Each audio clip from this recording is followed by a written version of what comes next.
One of the hardest things about creating a life that truly honors all of who you are is that you have to make choices.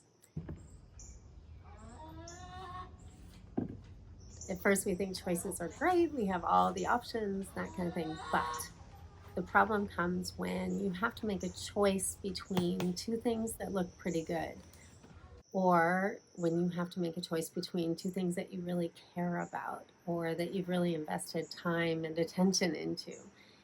And this came up for me this morning when I was in the garden looking at my butternut squash vine and this trellis that I had planted, with also planted some morning glory seeds with it.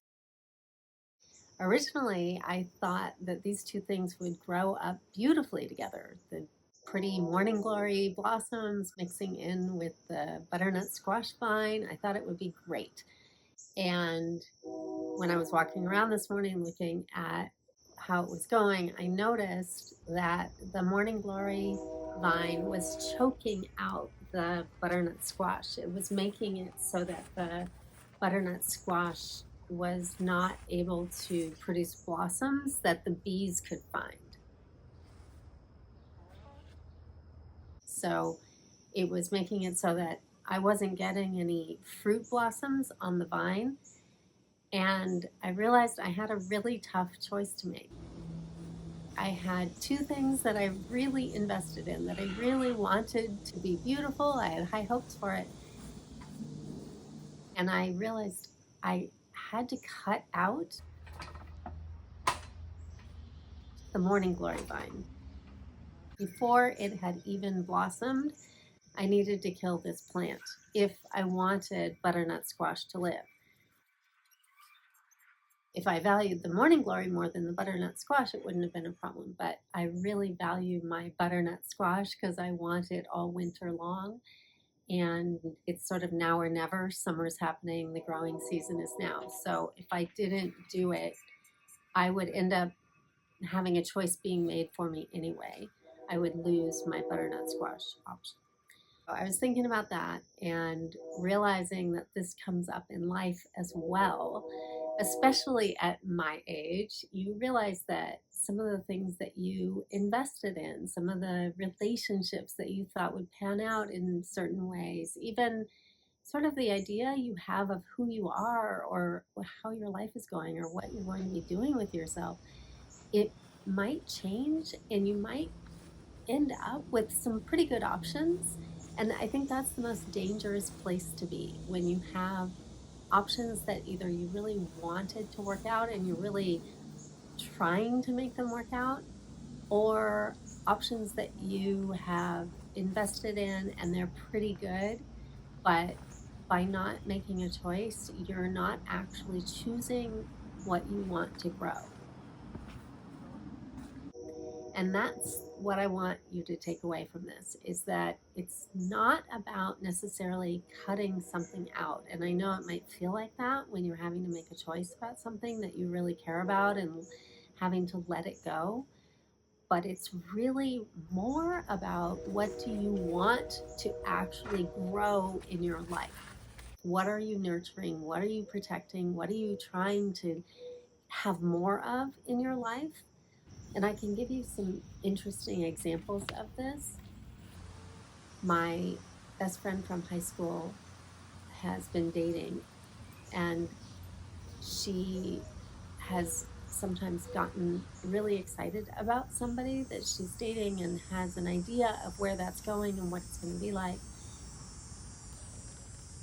It was holding her back to sort of hold on to that idea of where the relationship might go, or her idea and her hope that the time and attention and heart that she had invested in her dating situation, even though it wasn't panning out, she had high hopes for it, but it ended up just keeping her from meeting somebody who was actually a really good fit. And this can happen to us in jobs, this can happen to us in friendships. Maybe you've outgrown somebody that you need to sort of just let go of. these are tough, tough choices. We really get stuck in that sunk cost fallacy. The idea that if you've invested in something and you put time into it, that you should stick with it. I think sometimes we need to have some tough love with ourselves and realize that the reality is that not making a choice is a choice to get stuck where we are. And the only way to move forward is to actually look at what you are nurturing, what you are allowing to grow, and ask yourself, is that really what you want? You know, uh, I didn't want to cut out the Morning Glory vine. It felt kind of bad to have to do it, and even in doing it, there was damage. I nicked some of the butternut squash vine. It was a delicate operation. I had to take little bits out at a time, but it was still worth it. Now that I look at the vine and I can see, that the plant is getting daylight, the bees are able to get to the blossoms. It was the right choice for me to do that, but it was hard to decide to do it. It felt bad.